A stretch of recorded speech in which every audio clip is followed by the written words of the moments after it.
to be honest, as I was saying earlier, I was highly, highly competitive when I was young, and it's probably one of the reasons why I really got into this industry. And so, man or woman, I just wanted to compete. And so for that reason, that is probably why I chose trading, because it doesn't matter if you're young, you're old, you're a man, you're a female, you are assessed on your decision making. Welcome to another episode of World of Oil Derivatives. Now, this podcast is usually hosted by our CEO and founder, Greg Newman, but today things are being mixed up a little bit. Usually I am the producer of this podcast, but today I'm playing host. So I should introduce myself. My name is Alexandra Carlon, and I'm the head of media and marketing here at Onyx Capital Group. And we're having an open discussion today about women in leadership here at Onyx. So joining me on the podcast and also what looks like a panel today is Manny Sandhu, who's the head of Crude. Hello. Polly Cooper, who's the senior associate commercial manager. Hello. And Maria Boixados, who's head of direct trading. Hello. Welcome to the podcast. And for anyone that doesn't work in the world of finance, trading, commodities, can each of you introduce yourself and what you do in layman's terms? Sure. So I'll start. So I currently head up the crude oil desk on the trading side. So essentially my day-to-day job is kind of analysing the markets and providing a function to participants in the market by essentially quoting for any of their needs. My name's Polly. I co-head the product sales team on the advisory side of Onyx. So we kind of have a team of 8 in total now, and it's growing very quickly. So yeah, changing every day. Great. Hello, I'm Maria Boixados, as you mentioned before. So I'm on the OCL side, Onyx Commodities Limited. I manage the direct trades team, and our team is responsible for providing liquidity directly to market participants, to counterparties. And the way that how we do that is my team, basically, we engage with market participants by providing them with sharp pricing, market insights.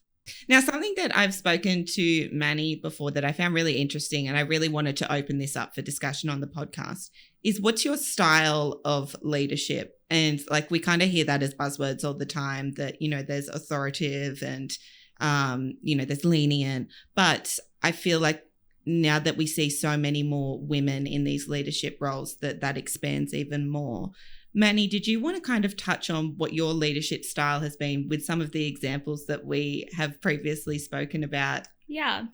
So yeah, it's something that's kind of continually evolved. It really has depended on who has been part of my team and in what kind of scenario I am actually leading in. So for example, if it comes to just, day-to-day trading where I'm leading the book, I still see that as a leadership role. I'm having to make decisions, manage a whole load of moving parts and essentially being responsible for the performance of the desk. But it doesn't necessarily mean I have a team underneath me. It just means I am making those decisions. And in that aspect, the last 7 years, I've developed a lot. I've trialed and errored certain techniques. But it's quite interesting because when I joined, there wasn't a single female trader in the market. So it was very difficult for me to kind of find out where my style was. I really had to do those iterations. Yeah, it sounds like you didn't really have a blueprint to go off. No, exactly. There wasn't necessarily someone that I could kind of look up to in that form. But for men, especially in trading, it's quite an emotional role sometimes, you're making and losing lots of money, etc. So typically, the type of emotion that comes with that can be aggressive, it can be loud and overpowering. Those aren't things that I necessarily have in my back pocket, to be honest. Yeah. Mine are probably, a little bit more stern. I can give a cold shoulder. I'd like to touch on the cold shoulder aspect of it because I've spoken to Greg, who is our CEO, and he has said that, there'll be juniors on the ground that have been yelled at by a man in leadership, but when they're given the cold shoulder by a woman, it hurts so much more. It's true. I mean, I think both of them are equally as powerful, just in different ways. And actually, from my perspective, I think because a lot of the people in the markets, so let's use brokers for example, you know, I've been present to like some screaming matches between a trader and a broker, but it's not necessarily how I tend to discipline my brokers if they mess something up for me. So where they weren't really prepared for, you know, a cold shoulder or like a disappointment kind of angle, I think they felt that much more hurt about it, which was quite funny. But no, since there have been a lot more females kind of enter the market, so I think, you know, even for me, I've sort of, you know, tried to create a little cohort by small things, creating like, you know, biannual dinners where all the women in the trading roles can kind of get together and learn from one another, because it's something I feel like I kind of missed out on. Yeah, that's really interesting. Did either Polly or Maria, did you have a similar experience to Manny, or do you have a very different approach to leadership? Definitely very similar. Kind of the whole, you know, I'm not angry, I'm just disappointed. It's like the worst thing to hear. I think if you try and adopt like a style that just doesn't suit your genuine personality, it can come across, you know, people just sniff through it, and then it doesn't, you don't feel as if, you know, affected, because you're like, well, that person's just shouting because, you know, it just doesn't, feels like they're trying to play the part. Yeah, exactly. So I think you kind of have to make it work for you, and definitely kind of like a big behavioral switch is the way, you know, I try and lead. So I'm normally very laid back and relaxed, and then if someone does something that, you know, needs to be kind of addressed, rather than screaming and shouting about it, I'll just suddenly become really stern. And that big switch up is kind of like, oh, okay, it must be bad if you're bringing it up, you know. And yourself, Maria? Yeah, I mean, I think in my case, so it's kind of during the trading hours, my style is probably very assertive and direct, because as Manny mentioned, you know, you might be making or losing money in a question of seconds. So then it might sometimes come across a bit rough, I think, but it's just direct. This is what like needs to be done. That's it. Then obviously outside the trading hours, when we go through more like development plans with the people in my desk, or talking more about how actually we move forward, then I really take my time. I like to go, you know, point by point. And actually I do like a lot to relate back to my experiences. And I think probably this is also because the type of roles we are in, where basically are very entrepreneurial, you know, you're given to say, okay, this is our target. How do you get there? Right. So then actually especially for a lot of the junior DT, it is a bit tricky at the beginning, but how I'm going to do it? Why are you not telling me what to do? And it's like, because this is not the case. You need to get there. Obviously I can tell you how I did it, but it might be different for you. So I think that's probably more my style. In terms of shouting, I do agree. I don't like to shout, because I think it might undermine the message that you're sending across. But I have to say, because we are in a trading floor, there's a lot of shouting.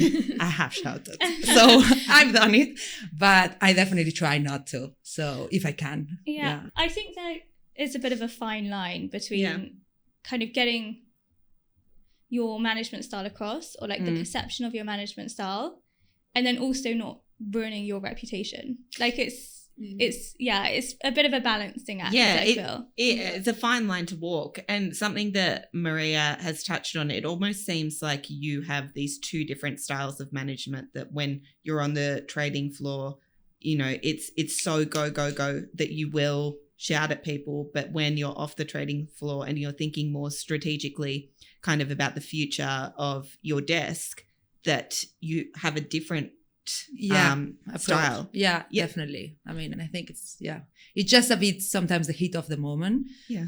But yeah, I mean, I would not qualify myself as I shout, but basically because the trading floor, we hear a lot of shouting. So I've said, sometimes you can be dragged into the moment and actually, you know, raise a bit your voice. It's definitely situational though. Like, for example, how I manage my brokers versus how I manage the traders on my team is totally different.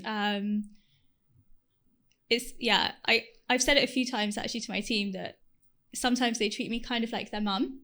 Like I need to discipline them. I need to kind of tell them off sometimes. And like, you know, of course they're a little bit younger than me, so maybe they naturally fit into that kind of role. But it's quite interesting because they really are, you know, seeking kind of approval and guidance, etc. More like a motherly role, I guess. Isn't that odd? Because to all of us who have had a male boss, none of us look up to him like a dad. No. It's true. But for Exactly some not. reason, Yeah. it flips when there's a woman in charge. And you're right that there tends to be this narrative of juniors seeking approval. Yeah. Do you reckon that that's worked in your favour?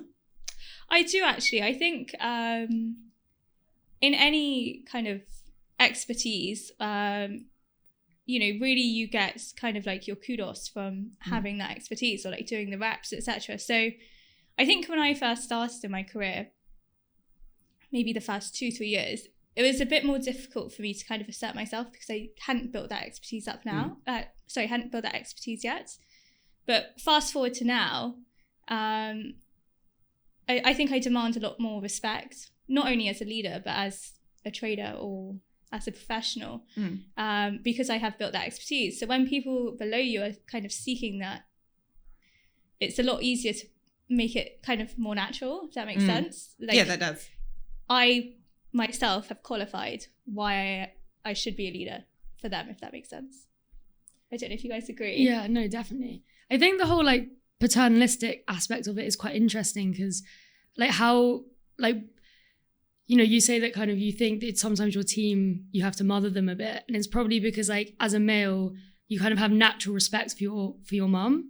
Do you know what I mean? And it's kind of like, maybe they kind of see you as that kind of figure because they do have so much respect for you. Yeah. And it's almost like you can flip it on its head, like with kind of male like boss relationships, so male boss and male junior, it could almost be similar. Like they're you know how you always want to impress your dad as a boy.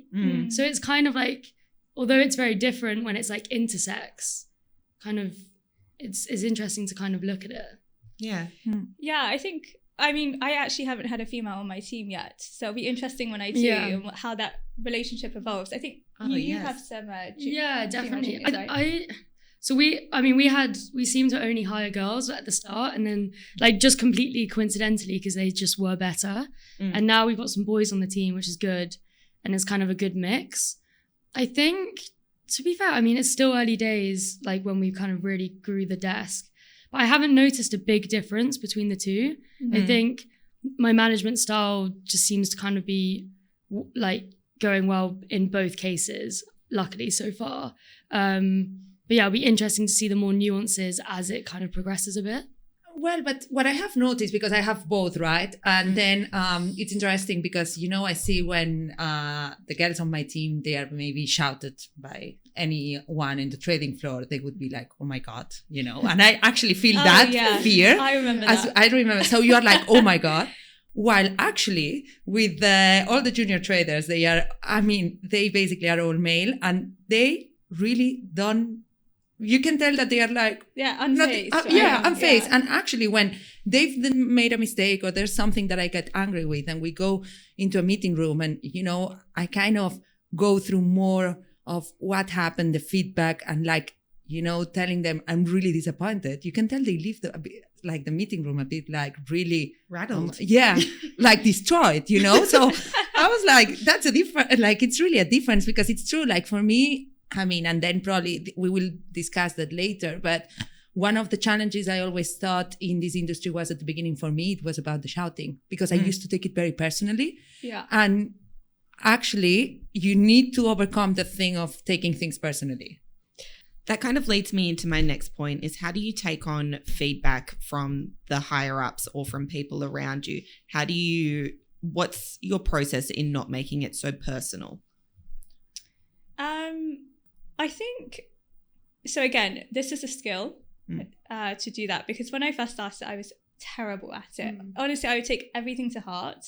The one thing that did work for me was kind of pitting me between my cohorts. So I was like inherently competitive when I joined. Well, I still am, I believe. And if you were to tell me or like if I had feedback that was kind of, you're not doing well, versus you're not doing well compared to someone, the latter would motivate me so much more because I have a benchmark. Right. Whereas the former, I would just feel a bit deflated, I think. But again, I think, you know, early on in your professional career, you don't really have a leg to stand on. I think, as I was saying, it's about building your expertise and having confidence in your opinion or how you train or how you lead, all these things. It does come with iterations. And so now, if I am to get, you know, constructive feedback, I find it a lot easier to digest. Yeah. Would any of you relate that to, you know, the old time expression of your 10,000 hours? Like kind of once you've had 10,000 hours. 100%. I think it takes time. Even for things such as like getting used to the language or, you know, the environment. So, like when you start something, you're just so out of your comfort zone. So it's really hard. Yeah, it's hard to have kind of any real confidence to anything really, because you just don't have that weight behind you. I think, I mean, definitely when I first started, I'd take things to heart way more. But again, it's all linked to that confidence. Like, I remember thinking, like, because when I was broking, I would be screamed at by a trader, and it would literally be like, I'll be up at night kind of replaying the situation in my head. And so basically not being able to go home and forget about it. And then I think it was like one of my other clients was like, honestly, that trader that said that is not going to think about it for 2 seconds after he said it. And like, so don't spend like 6 months thinking about it, because their job is like so fast paced. They've got so many other more important things to worry about other than, you know, this one situation. And that did actually really help, because I was like, yeah, like as if they're, you know, as if this is important enough for them to kind of rethink about again. So I took comfort in that. But again, it's a confidence thing, like, because if you feel that, you know what you're doing, then it's a lot easier to take it less to heart. Whereas if you're like a deer in the headlights, you're like, that feedback was so justified because what am I actually doing right now? So. Yeah, I mean, definitely, I think it takes time. The beginning, I always took everything very personal, and actually, it's all about like building this skill set, knowing how to digest things. And actually, but it's a challenge. And I think it's a challenge probably for women especially, you know, because also I remember like sometimes being shouted, like really that you were thinking, oh my God, I'm going to be fired. They really hate me. I did the worst thing in my life today, the biggest mistake ever. And maybe 5 minutes after, you would go to the kitchen to get like, you know, to try to get a drink, try to put yourself to it. And then you would meet the person that just shouted at you, and he's like, so what are you doing tonight? And I'm like, sorry, what? Like, is that possible? You know? So yeah. I guess it all comes down to building that resilience as well. That the first time someone gives you constructive feedback that's a bit harsh, you're going to take it to heart, but time and confidence can help you. I think it's sometimes better though, because I feel like girls can sometimes their way of dealing with things is let things build up and fester in your mind, overthink it, and then have a big blowout argument. Whereas I think guys, especially in this industry, it's like it's dealt with there and then, and then that's it. Like you're not going to hear about it 2 weeks later. That is over and it's done. That's such a good point. It's so black and white. Yeah, exactly. It's like we've thought about it and we don't need to discuss this ever again. Whereas it's almost better because. But I feel like it's because we're too polite. Yeah, exactly. We'd rather not cause a fuss. And in my head, I'm just like, oh, that was a bit annoying. But I've really learned to shake that now. So any kind of like management issue that I feel, I don't just let it fester and kind of build up an argument. I just deal with it there and then. So it's good to adopt the two. This brings me on to my next question. So do you fear your own perception? And what I mean by that is there a fear in you about how you're perceived by people at work, whether that's they think you're a bitch, they think you're too weak, they think you're incapable of doing your job. Are there any fears of your own perception that you have had in the past or you currently have? Oh, 100%. I mean, firstly, when I was a junior trader, so when I was quite young, kind of going back to this whole emotional response or resilience, etc. When I used to get feedback, my go-to was to cry. And bear in mind, like I was the only female at Onyx at the time. So we had, I think one of the traders was about 45, and then we had Greg and Omar who were 26. And they kind of didn't know what to do with it. but they, obviously eventually realized that that was my way of kind of expressing my frustrations. Like it was no better or worse than someone shouting. So yeah, when you're in that vulnerable position and people don't know how to handle it, it's kind of like, oh God, I don't want them to now think that because I've cried I'm X, Y, Z or whatever. And then from the trading side, actually a couple of years ago, I think it must have been about 3 years ago, I had a disagreement with one of my brokers, and he left his box open by mistake, and I heard him call me a bitch. And I was like, okay, nice to know, like, obviously you didn't know he was clicked in, so you didn't think I'd hear it. But to me, I actually found it weirdly empowering. I was like, if you want me to be a bitch, I will be a bitch. Like, come and bring it on. Yeah. That's incredible. A challenge accepted. It was weird. I didn't get insulted by it. But I think, again, it was because of the place I was at in my career. Yeah. I knew I was doing well in the market. I was, I was in a very strong position, like making very good money, obviously representing Onyx very well. And so I had nothing to feel insecure about. Yeah. Whereas I think if it happened maybe 2-3 years before that, I would have taken it to heart. Yeah. That's so great that you're never feared as being perceived as a bitch. I love that. I think, although I have to say, I think it was about 2018, 2019. It was a real insecurity of mine. I actually pulled back from, like, I don't know, being as honest as I could be, I think. Yeah. Because I didn't want to be perceived like that. And that was probably internally as well as externally, to be honest. Yeah. What about you, Polly? I think I have the tendency to be a bit of a people pleaser, and like I always kind of want there to be harmony, and everyone to be kind of like getting on and like liking each other, which I think you really need to be careful of when you're a manager, because it can just mean that people kind of walk all over you. So it's kind of like, it kind of comes back to ego. Like, why do I care so much if this person has a positive view today towards me? Like, you just need to kind of tear your ego down a bit and be like, okay, I need to do this for the good of the team, even if they're going to think I'm being a bitch or whatever.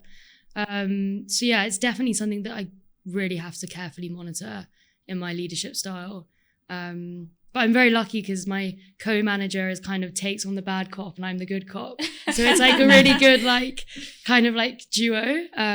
Yeah. Because she just has absolutely no cares at all about being perceived that way, which is amazing. But yeah, definitely something I need to work on for sure. So I at the beginning, yes, but it was more the fear of basically coming across as a weak leader, Yeah. Not many women. So then basically, we have a woman leader and actually she's she's maybe weak. She's not really basically, telling off all the time about whatever, right? Now, not anymore.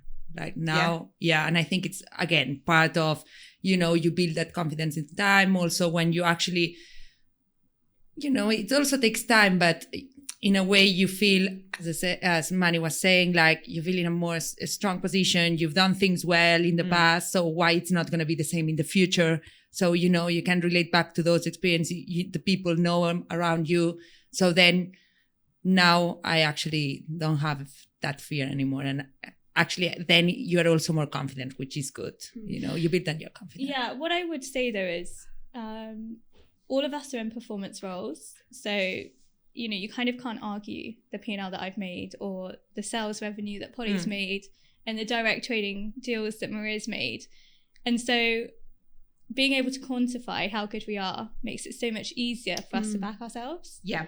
Whereas I do feel for people in, like, for example, finance roles or I don't know, maybe HR, some things that you don't necessarily have numbers attached. Yeah. How they can get their confidence. I find it quite interesting because I think if I didn't have a black and white number at the end of the day to show how much money I was making, I don't know how confident I would really be. I guess this relates to a lot of women in leadership roles, because if you've got a job where you can objectively provide the data of why you have achieved something, it might make it a lot easier. But if you're in one of those roles where you don't have the numbers to back you up, it's just, ideas or great outcomes, it's so much harder to prove in a lot of ways. Yeah, definitely. I think, we benchmark everything. So am I the number one top market share today? If I'm not, I have something to work towards. Or if I am, I know that I'm performing at X, Y, Z level. So with that comes I don't know. I don't want to say it's like a false sense of like doing something well, but at least you have something to kind of point to. So when it comes to discussions about, as we were saying earlier, having constructive feedback, etc., you have those numbers to lean on.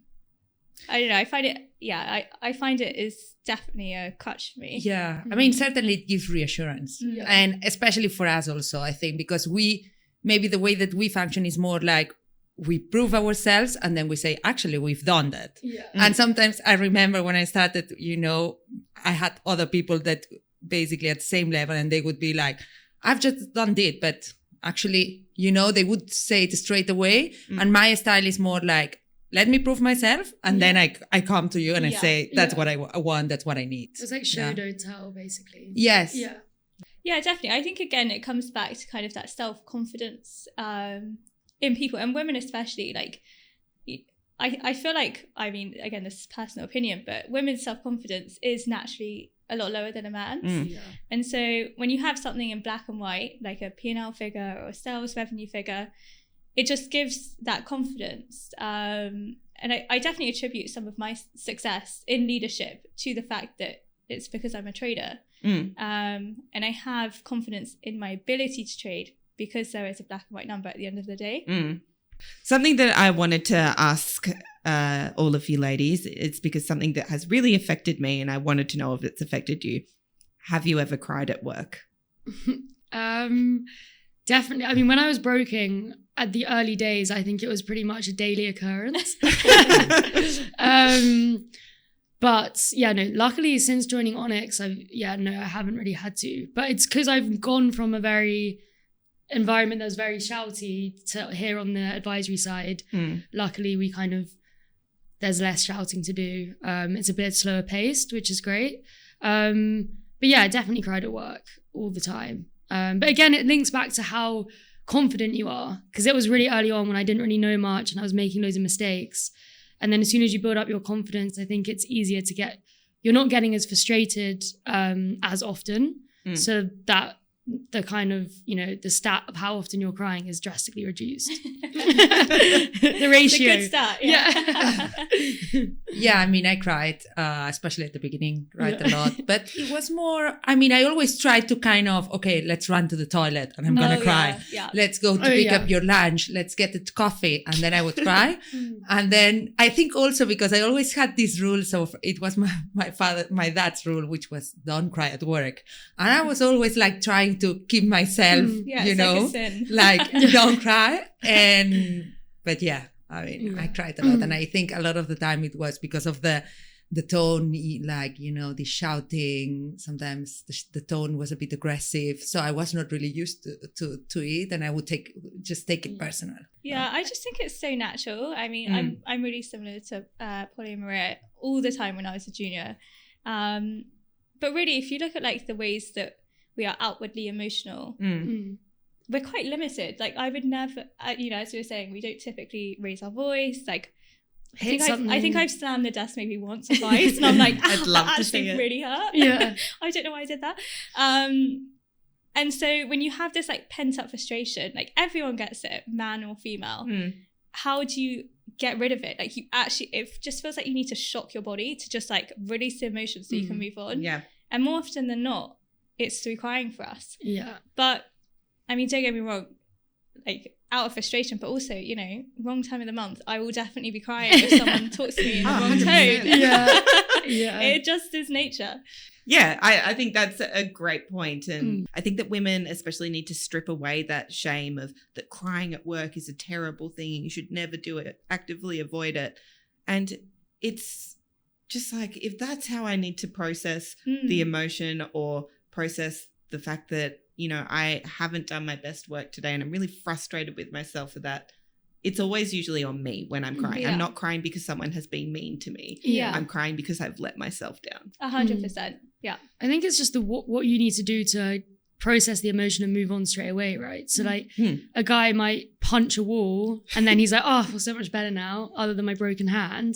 Whereas a girl just needs to, let all the emotions out, and then you can then just move on from the situation. Yeah. I've actually found my new way to punish myself when I've had a bad day is to hit a gym class. So I'm like, I'm going to destroy my boxing. Exactly. Something. I did a Barry's boot camp last time and I was like, I feel good now. I've got rid of those emotions. Now, this is a really tricky question, and I realize it could split a few hairs, but do you want to be treated differently as a woman within this industry, or do you want to be treated exactly the same as men in this industry? Yeah, that is contentious question. I mean, it is difficult because, as I said, when I started, I was the only female trader in the crude market. And so I kind of liked that role, or I liked to be known that I was the only female trader. And so, with that, there was a little bit of a change in, how I was handled, etc. Some of it good, some of it bad, to be honest. I have had a couple of bad instances where, I haven't felt particularly comfortable. For example, I mean, I'm not sure if I should say this really, but, some of the entertaining venues that brokers take people to isn't really somewhere where I would choose to go. Yeah. So it's just getting used to that. But to be honest, as I was saying earlier, I was highly, highly competitive when I was younger. And it's probably one of the reasons why I really got into this industry. And so man or woman, I just wanted to compete. And so for that reason, that is probably why I chose trading, because it doesn't matter if you're young, you're old, you're a man, you're a female, you are assessed on your decision making. And again, that is in black and white. So actually, Greg and Omar especially, they're really good for this. I get exactly the same discipline as any other male trader on my floor. They shout at me when I need it. They, give me a hug if I need it. It really doesn't matter. They don't see gender. It's a bit cliche, but they don't see me as a woman. They see me as head of Crude. Yeah, that's and I think that's such a fantastic compliment. Yeah, no, definitely. I think because they were so young when they started the company as well, we only had 2 trading desks at the time. So it was me and one other junior trader. And so if they really thought that, I don't know, a man would be better at this job or whatever, they had the chance to do that when it was a 4-person trading team. And they obviously didn't. So it just goes to show that, they see past it. It's a very young thing, I think. Perhaps people, the legacy traders a bit older in the market who aren't used to dealing and transacting with a woman in trading specifically, might not really know what to do with it. Sorry. We definitely don't have that problem here. I feel anyway. I think it kind of links back to what you were saying earlier. When it's objective, at the end of the day, money's money and a figure's a figure. If you're constantly exceeding targets and doing well, or you're not, and you need to be kind of, you need to have talks and whatever, it's going to be the same, because it's such an objective goal. So I think, if they're not gonna, Greg or Omar are not gonna kind of pull me aside if I'm not hitting targets just because I'm a woman. They're gonna do the exact same thing, because you need to achieve those results. So yeah, I think, it's very, very similar. I've not seen any kind of deviation in the treatment. Yeah. I mean, I think at the performance level, you want to be treated the same as a man. You want to think that you have the role that you have because you're doing good, right? You did well, and that's why you're holding that position. So yeah, I would not like to be treated different. That doesn't mean I like men to be a gentleman. I like men to treat women nicely, but that's a separate thing, right? No, definitely. But also there's, as I was saying, being, a head of direct trading as a female, there is something empowering in that as well. So people coming up, we're slowly getting a few more female graduates into our recruitment process, etc. They need to see role models in these roles, because by nature, the pool of candidates of women are so much more successful because there's already that barrier to entry. So if you look at for example, the current traders that are women on the floor, naturally they are actually excelling the kind of benchmark because the pool is so much stronger in talent. Yeah. And I guess that leads me to my final question of the podcast. What's the one piece of advice you would give to women who are looking to get into the industry? Don't take things personal. Yeah. Having taking criticism on board and not taking it personally, that would definitely be one. Yeah, I would say start each day anew. As Polly was kind of stressing earlier, we like to hold on to stuff, especially when it's like personal and whatever. But there's a beauty in letting things go. So start each day with a blank sheet of paper is my advice. I think also just being your authentic self. I think coming in as like a female broker, I was like, oh God, do I pretend that I'm really into golf and the F1 and that I love going to strip clubs? And then I was just like, is this what I'm going to have to now do for the rest of my career?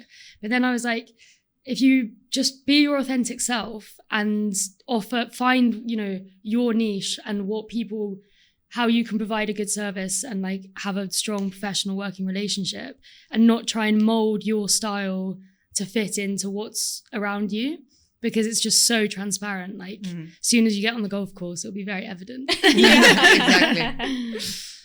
Great. Well, thank you all so much for joining me on the podcast today. You've all been fantastic to speak to about some of the challenges we face in leadership, but also what the perks are. So it's been wonderful to talk to each and every one of you, and congratulations on all leading up such great teams.